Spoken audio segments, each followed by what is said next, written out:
আবারও কুলাউড়া সীমান্তে বিএসএফের গুলিতে এক বাংলাদেশি যুবক নিহত হয়েছেন।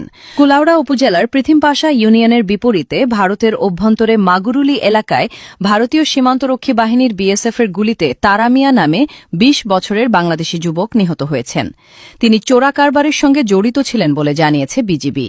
নিহত তারা মিয়া কুলাউড়া উপজেলার মুড়িছড়া বস্তি এলাকার আব্দুল মালেকের ছেলে। রবিবার ৯ আগস্ট ভোর ৫:৩০টার দিকে বিষয়টি নিশ্চিত করেছেন ৪৬ বিজিবির শ্রীমঙ্গল ব্যাটালিয়নের অধিনায়ক লেফটেন্যান্ট কর্নেল সরকার আসিফ মাহমুদ। তিনি জানান, রবিবার ভোর ৪টার দিকে কুলাউড়া সীমান্তের ওপারে ভারতের মাগুরুলি এলাকায় একদল চোরা কারবারি যাওয়ার সময় বিএসএফ গুলি চালায়। এতে গুলিবিদ্ধ হয়ে নিহত হন। তিনি আরও জানান, নিহত তারা মিয়ার বিরুদ্ধে চোরা কারবারের একটি মামলাও রয়েছে।